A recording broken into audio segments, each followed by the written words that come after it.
Hi welcome to my channel విభిన్నం నా ప్రయాణం. హైదరాబాద్లో బద్రీనాథ్ టెంపుల్ ఉందని విన్నప్పుడు నేను కూడా ఒక నార్మల్ టెంపుల్ నమూనా ఏమో అనుకున్నాను. కానీ ఇక్కడికి వచ్చాక నా ఒపీనియన్ కంప్లీట్గా మారిపోయింది. రోడ్డు మీద ట్రాఫిక్, హారన్స్, సిటీ నాయిస్ అన్నీ ఒక సైడ్. టెంపుల్ గేట్ క్రాస్ చేసిన నెక్స్ట్ సెకండ్ నుంచి అట్మాస్ఫియర్ కంప్లీట్గా చేంజ్ అయిపోయింది. అదే ఈ ప్లేస్ మ్యాజిక్. జస్ట్ అలా బైక్ పార్క్ చేసుకుని ఇంకా టెంపుల్ ఎంట్రన్స్లోకి రీచ్ అయిపోయాం. ఇంకా నేరుగా టెంపుల్లోకి స్టార్ట్ అయిపోతున్నాం. సో బైక్కి 20 రూపీస్ ఛార్జ్ చేశారు అండ్ కార్కి 50 రూపీస్ ఛార్జ్ చేస్తున్నారు. టెంపుల్ ఎంట్రన్స్లోనే నవగ్రహాలు ఉంటాయి. సో అది విజిట్ చేసుకుని నెక్స్ట్ మనం టెంపుల్లోకి స్టార్ట్ అవుదాం. టెంపుల్ అట్మాస్ఫియర్ మాత్రం చాలా అద్భుతంగా ఉంటుంది, చాలా బ్యూటిఫుల్గా ఉంటుంది. అది ముందు మీకు చూపిస్తాను. ఈ టెంపుల్ని కెమెరాలో చూపించడం ఈజీ, కానీ ఇక్కడ ఫీల్ అయ్యే సైలెన్స్ని క్యాప్చర్ చేయడం ఇంపాసిబుల్. నేను మీకు టెంపుల్ గురించి చెప్పడం కంటే ఒక స్మాల్ ఛాలెంజ్ ఇస్తున్నా. ఈ వీడియో కంప్లీట్ అయ్యాక మీరు ఒక్కసారి ఇక్కడికి వచ్చి 5 మినిట్స్ మాత్రం ఏమీ మాట్లాడకుండా నిలబడండి. అప్పుడు నేను ఇప్పుడు చెప్పిన ఫీలింగ్ మీకు అర్థమవుతుంది. ప్రతి పిల్లర్, ప్రతి కర్వింగ్, ప్రతి కార్నర్ ఒక స్టోరీ చెప్తున్నట్టు ఉంటుంది. చూస్తూ ఉంటే టైం ఎలా పాస్ అయ్యిందో కూడా తెలియదు. మన లైఫ్లో చాలా ప్లేసెస్ విజిట్ చేస్తాం. కొన్ని ప్లేసెస్ ఫొటోస్ కోసం, కొన్ని ఫుడ్ కోసం, కానీ ఇలాంటి ప్లేసెస్ మనకి పరిచయం చేస్తుంది. నాకు ఈ ప్లేస్లో నచ్చింది ఆర్కిటెక్చర్ కాదు, వ్యూస్ కాదు, అక్కడ ఉన్న సైలెన్స్. ఈ టెంపుల్ సేమ్ బద్రీనాథ్ టెంపుల్ ఎలాగుంటుందో అలాగే కన్స్ట్రక్ట్ చేశారు. As it is pin to pin point. కానీ చిన్న టెంపుల్, కానీ చాలా అద్భుతమైన టెంపుల్. చాలా అంటే చాలా బాగుంటుంది. ఖచ్చితంగా విజిట్ చేయండి. హైదరాబాద్లో ఉంది కాబట్టి. అదే బద్రీనాథ స్వామి గర్భగుడిలో ఉండేది విగ్రహం. అది బయట నుంచి మీకు చూపించాను. అలా బద్రీనాథ స్వామిని దర్శించుకున్న తర్వాత గుడి లోపల నుంచే రైట్కి రావాలి.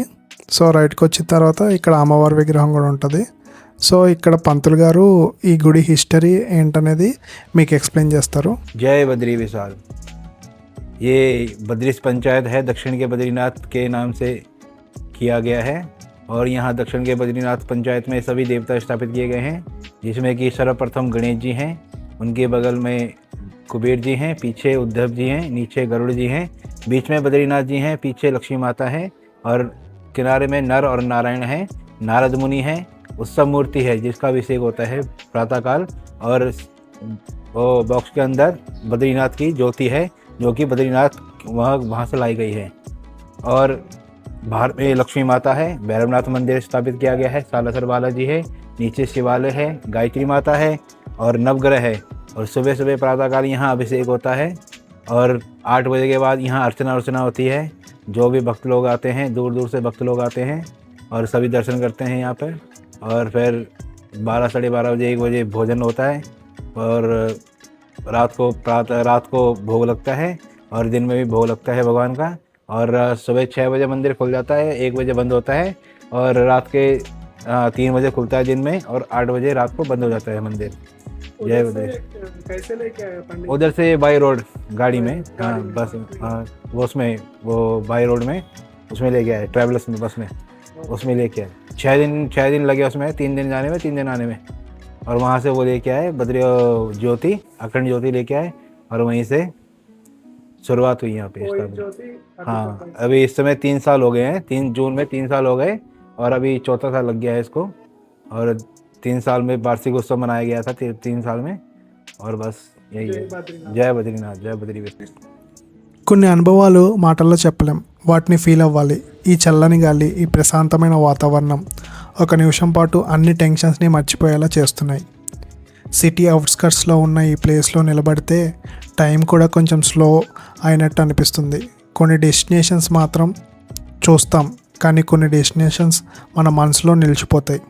ఆ ఫీలింగ్ని మీరు కూడా ఈ వీడియో ద్వారా కొంచెమైనా ఎక్స్పీరియన్స్ చేస్తారని ఆశిస్తున్నాను. మన లైఫ్లో ఎప్పుడూ పరిగెడుతూ ఉంటాం, కానీ ఇలాంటి ప్లేసెస్కి వచ్చినప్పుడు ఒక నిమిషం ఆగి డీప్ బ్రెత్ తీసుకుని చుట్టూ ఉన్న బ్యూటీని ఎంజాయ్ చేయాలి. ఎందుకంటే ఇలాంటి మూమెంట్స్ మళ్ళీ మళ్ళీ దొరకవు. ఇక్కడ ఉన్న పూజలు, వాటి విషయాలు ఇప్పుడు మీకు షేర్ చేస్తున్నాను, చూడండి. అలా బద్రీనాథ్ దేవుడిని దర్శించుకుని వచ్చిన తర్వాత ఆ బద్రీనాథ్ స్వామిని ఆలయం వెలుపల రైట్ సైడ్లో శివాలయం ఉంటుంది, అది కూడా తప్పనిసరిగా దర్శించుకోండి.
ఫ్రెండ్స్, బద్రీనాథ్ టెంపుల్ దర్శనం కంప్లీట్ అయింది. ఇప్పుడు మన నెక్స్ట్ డెస్టినేషన్ ఇక్కడ నుంచి కేవలం 900 మీటర్స్లో దూరంలో ఉన్న కొత్తగా ఓపెన్ అయిన Kedarnath temple.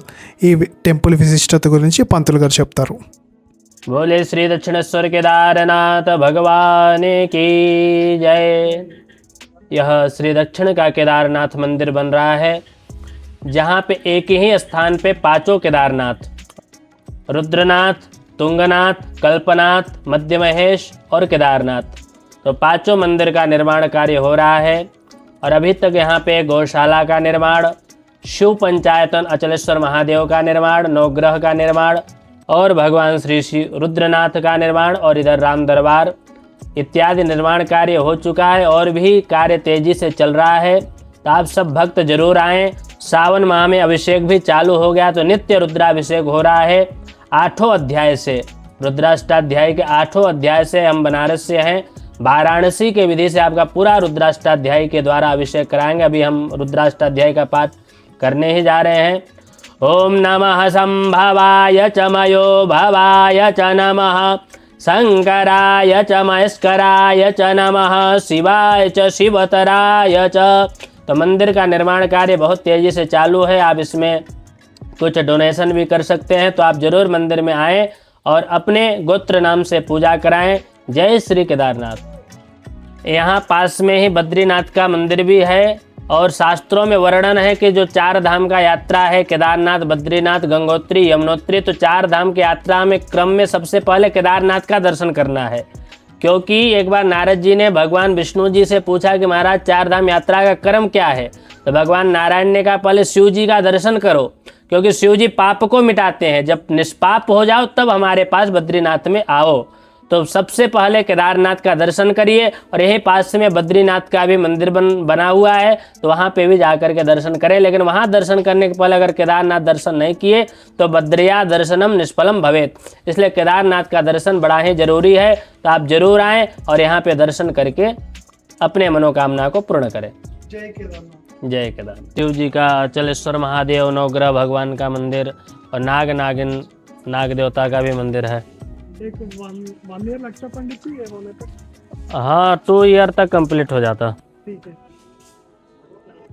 Same Kedarnath temple जैसे? सेम जैसे वहाँ केदारनाथ है वैसे यहाँ पे केदारनाथ जी का ही मंदिर बन रहा है, और आप सब भक्तों का सहयोग रहा तो जल्दी ही मंदिर बन जाएगा। जरूर पंडित जी, इधर ही रहता हूँ, आता रहता हूँ। आओ, यह केदारनाथ मंदिर का नंदीशाला है, गौशाला। यहाँ पे नंदी भगवान की सेवा ज़्यादा होती है, क्योंकि जिनको लोग घरों से निकाल देते हैं गौ माता के दूध के लिए, तो गौ माता को रख रहे हैं।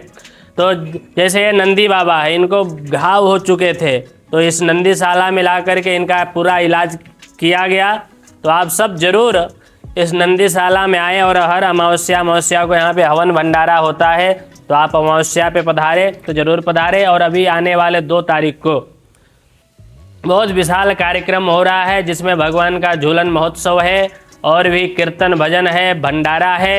तो 2 तारीख को आप सब भक्त आमंत्रित हैं, जरूर से जरूर पधारे। जय श्री केदारनाथ बाबा। విన్నారు కదండి పంతులు గారు చెప్పింది. అండ్ గోశాల ఉందండి, మనసుకి మాత్రం చాలా అంటే చాలా ప్రశాంతత కనిపించింది. ఒక పక్కనేమో ఆవులు, ఒక పక్కన ఇక్కడ నంది కూడా ఉంది. ఖచ్చితంగా రండి. హైదరాబాద్ చాలా దగ్గర, మేడ్చల్ నియర్ బైయే, మేడ్చల్ డిస్టిక్లోనే వస్తుంది.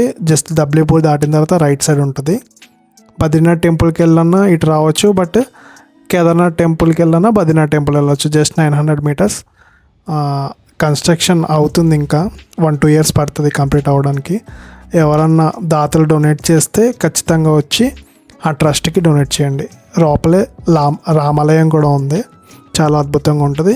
మీకు ఇంకోటి చూపిస్తాను. పూరి జగన్నాథ్ టెంపుల్లో ఉన్న విగ్రహాలు ఉంటాయి కదా, అండ్ అలాగే ఇక్కడ విగ్రహాలు స్థాపించారు. అదిగో చిన్నది చూపిస్తున్నాను కదా, చాలా అద్భుతంగా ఉంది. అండ్ 108 నవధరేశ్వర శివలింగాస్ ఉన్నాయండి, అవి కూడా దర్శించుకోండి. చాలా అందంగా ఉంది, చాలా బాగుంది. అండ్ ఈ టెంపుల్ సేమ్ మన కేదార్నాథ్ టెంపుల్ ఎలాగుందో అలాగే రెప్లికా చేస్తున్నారండి. యాస్టీజ్ చిన్న టెంపుల్ ఉంటుంది, బట్ యాస్టీజ్ కేదార్నాథ్ టెంపుల్ లాగే కన్స్ట్రక్ట్ చేస్తున్నారు. ఖచ్చితంగా వచ్చి దర్శించుకోండి. Thank you. నేను ఒక రిక్వెస్ట్ చేయను, ఒక ఛాలెంజ్ ఇస్తున్నా. నెక్స్ట్ వీడియో మిస్ కాకూడదు అనుకుంటే మాత్రం సబ్స్క్రైబ్ చేయండి, ఎందుకంటే మన జర్నీ ఇంకా కంప్లీట్ కాలేదు. బెస్ట్ ప్లేసెస్ ఇంకా ముందున్నాయి. నెక్స్ట్ వీడియో కలుద్దాం. Please subscribe, like and share.